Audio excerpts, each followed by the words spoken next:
नमस्कार, आप सबका बहुत बहुत स्वागत है मेरे चैनल नवनीत टॉक्स में। बच्चों, आज हम देखेंगे कक्षा 10वीं की पूरक पाठ्य पुस्तक जिसका नाम है संचयन भाग 2। इस पुस्तक के सभी पाठ टर्म 2 की परीक्षा में पूछे जाएंगे। आज हम इसी पुस्तक का जो तीसरा और अंतिम पाठ है सपनों के से दिन, उससे संबंधित हम प्रश्न और उत्तर देखेंगे। जितने ही प्रश्न आप इस वीडियो में देखने जा रहे हैं, ये सारे प्रश्न सैंपल पेपर से लिए गए हैं। ये जो प्रश्न है ये ज्यादातर आपकी उच्च चिंतन क्षमता, अभिव्यक्ति का आकलन और आपके इस पाठ पर आधारित होंगे। तो आइए देखते हैं किस तरह के प्रश्न सैंपल पेपर में पूछे गए हैं और हो सकता है इसी तरह के प्रश्न आपके परीक्षा में भी पूछे जाएं। तो सबसे पहला प्रश्न है, पाठ सपनों के से दिन में लेखक ने अपने बचपन के विषय में बताया है। अपने व उनके बचपन की समानताएं व भिन्नताएं संक्षेप में लिखिए। तो आपको यहाँ पर लेखक के बचपन और अपने बचपन में क्या सिमिलैरिटीज़ हैं, समानताएं हैं और क्या भिन्नताएं हैं, क्या डिफरेंसेस हैं, ये सारी चीज़ें आपको लिखनी है। तो आइए देखते हैं इसमें आप किस तरह से उत्तर लिख सकते हैं। उत्तर कुछ इस तरह से होगा, पाठ सपनों के से दिन में लेखक और मेरे बचपन में बहुत सारी समानताएं और भिन्नताएं हैं। बचपन में लेखक की तरह मुझे भी अपने मित्रों के साथ खेलना बहुत अच्छा लगता था। लेखक और उनके मित्रों को विद्यालय जाना बिल्कुल पसंद नहीं था। ठीक ऐसे ही बचपन में मैं भी विद्यालय न जाने का कोई ना कोई बहाना ढूंढता रहता था। हमारी भी गर्मी की छुट्टियां लेखक की तरह अपने ननिहाल में ही बीतती थीं। हमारी नानी भी लेखक की नानी की तरह ही मुझे बहुत लाड करती थी।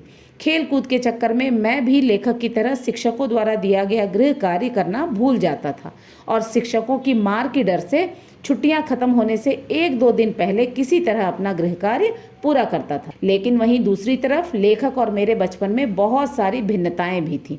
मेरे परिवार की आर्थिक स्थिति लेखक के परिवार की आर्थिक स्थिति से कहीं बेहतर थी। मेरे माता पिता मेरा बहुत ख्याल रखते थे। शहर के सबसे अच्छे विद्यालय में मैं पढ़ता था। पढ़ाई लिखाई से संबंधित हर चीज़ मांगने से पहले ही मुझे मिल जाया करती थी। विद्यालय में शिक्षकों का व्यवहार भी विद्यार्थियों के साथ प्यार भरा था। मैंने अपने बचपन में इतना कष्ट नहीं देखा जितना लेखक ने देखा। इस तरह से देखा जाए तो मेरे और लेखक के जीवन में कुछ समानताएं थी तो कुछ भिन्नताएं भी थी। तो आइए देखते हैं दूसरा प्रश्न। पीटी साहब स्काउटिंग का अभ्यास कराते समय किस प्रकार अनुशासन को बनाए रखते थे? सपनों के से दिन पाठ के आधार पर अपने शब्दों में उत्तर लिखिए। इस प्रश्न का उत्तर होगा, विद्यार्थियों के प्रति पीटी साहब का व्यवहार बहुत ही सख्त था। स्काउटिंग का अभ्यास करवाते समय पीटी साहब अपने हाथों में नीली पीली झंडियां लिए 1 2 3 कहते। खाकी वर्दी पहनकर परेड करते समय यह झंडियां हवा में फड़फड़ाती रहती। परेड के दौरान यदि विद्यार्थी कोई गलती ना करते तो पीटी साहब अपनी नीली आंखें हल्के से झपकाते हुए कहते, शाबाश, वेल, बिगिन अगेन। उनका शाबाश कहना बच्चों को ऐसा लगता जैसे उन्होंने किसी फौज में बहुत सारे मेडल जीत लिए हों। रोज डांटने और फटकारने वाले पीटी साहब के मुंह से शाबाश सुनना बच्चों को किसी चमत्कार सा लगने लगता था। तीसरा प्रश्न है, राम और श्याम दोनों एक ही विद्यालय में पढ़ते हैं। राम प्रतिदिन विद्यालय प्रसन्नता का भाव लेकर जाता था, वहीं दूसरी ओर श्याम उदासीनता का भाव लिए। उपर्युक्त भिन्न स्थितियों की विवेचना पाठ सपनों के से दिन के आधार पर कीजिए। इस प्रश्न का उत्तर इस तरह से होगा, राम का प्रसन्नता के साथ विद्यालय जाना और श्याम का उदासीनता का भाव लिए विद्यालय जाने का कारण उनकी भिन्न पारिवारिक और आर्थिक स्थिति भी हो सकती है। राम के परिवार की आर्थिक स्थिति अच्छी होगी। माता पिता राम की शिक्षा को लेकर जागरूक होंगे और हमेशा उसे जीवन में आगे बढ़ने के लिए प्रोत्साहित करते होंगे। विद्यालय में भी शिक्षकों का व्यवहार श्याम के प्रति अच्छा होगा। इस तरह शिक्षकों और परिवार का पूरा समर्थन मिलने के कारण राम प्रसन्नता के साथ विद्यालय जाता है। वहीं दूसरी तरफ श्याम की स्थिति ठीक वैसी ही होगी जैसी पाठ सपनों के से दिन में लेखक और उसके मित्रों की थी। श्याम का परिवार आर्थिक रूप से कमजोर होगा। माता पिता श्याम की शिक्षा पर उतना ध्यान नहीं देते होंगे। शिक्षकों का व्यवहार भी श्याम के प्रति उतना अच्छा नहीं होगा। इन्हीं परिस्थितियों के कारण श्याम ना तो विद्यालय जाना चाहता है और न ही शिक्षा के प्रति उसकी कोई रुचि है। आइए देखते हैं चौथा प्रश्न। लेखक गुरुदयाल सिंह अपने छात्र जीवन में काम को पूरा करने के लिए योजनाएं तैयार करते थे। क्या आपकी योजनाएं लेखक की योजनाओं से मेल खाती हैं? उदाहरण देकर स्पष्ट कीजिए। इसका उत्तर कुछ इस तरह से है, लेखक गुरुदयाल सिंह की तरह हम सब भी छात्र जीवन में काम को पूरा करने के लिए योजनाएं बनाया करते थे।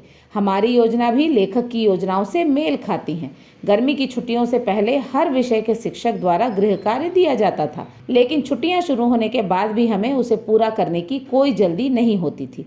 हम यही सोचते थे कि अभी बहुत छुट्टियां बाकी हैं, छुट्टियां खत्म होने से पहले हम आसानी से गृह कार्य पूरा कर लेंगे। लेखक की तरह हमारी छुट्टियां भी खेलते कूदते बीत जाती थीं। छुट्टियों के आखिरी कुछ दिनों में हमें यह डर सताने लगता था कि अब इतना सारा गृह कार्य एक साथ कैसे पूरा किया जाए, और वहीं दूसरी तरफ शिक्षकों की मार और डांट की भी चिंता होती थी। किसी तरह घंटों बैठकर और मित्रों की मदद से गृह कार्य पूरा किया जाता था। तो इस तरह हमारी योजनाएं भी लेखक की योजनाओं से मेल खाती थी। तो आइए देखते हैं पांचवा और अंतिम प्रश्न। सपनों के से दिन पाठ में लेखक नई किताबों से वंचित रहता और निराशा से घिर जाता था। आपके आसपास भी ऐसे बच्चे होंगे जिनकी पढ़ाई बीच में ही छूट चुकी होगी। ऐसे बच्चों की पढ़ाई के लिए आप क्या क्या मदद कर सकते हैं? इस प्रश्न का उत्तर है, सपनों के से दिन पाठ में लेखक के परिवार की आर्थिक स्थिति अच्छी नहीं थी। जब भी वह नई कक्षा में जाता था, उसके पास ना तो नई किताबें होती और न ही लिखने के लिए कलम। ऐसी स्थिति में वह निराशा से घिर जाता था।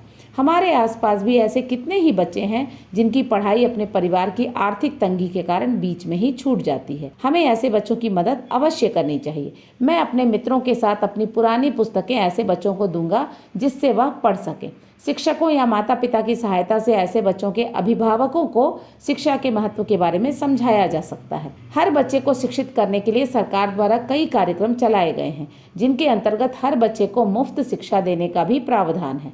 इनमें से एक है सर्व शिक्षा अभियान, जिसमें बच्चों की पढ़ाई लिखाई का सारा खर्चा सरकार वहन करती है। ऐसे कार्यक्रमों की जानकारी भी बच्चों के माता पिता को दी जाएगी। कई ऐसी सामाजिक संस्थाएं भी हैं जो शिक्षा ग्रहण करने में गरीब बच्चों की मदद करती हैं। इन संस्थाओं को भी ऐसे बच्चों की जानकारी दी जा सकती है जिससे उन बच्चों को मदद मिल सके। आज के बच्चे कल के युवा होंगे। हमारे देश की युवा पीढ़ी यदि शिक्षित होगी तभी हमारा देश विकास की ओर आगे बढ़ सकता है। तो बच्चों, ये सारे ही जो प्रश्न हैं ये सैंपल पेपर में पूछे गए हैं, और मुझे आशा है कि ये सारे ही प्रश्न जो हैं परीक्षा की तैयारी के दौरान आपके जरूर काम आएंगे। तो बच्चों, मुझे आशा है सपनों के से दिन पाठ से संबंधित अभ्यास प्रश्नों का आप सभी अवश्य लाभ उठाएंगे। अन्य पाठों से संबंधित अभ्यास प्रश्न भी हम आगे अवश्य देखेंगे। तब तक के लिए अपना ध्यान रखें। धन्यवाद।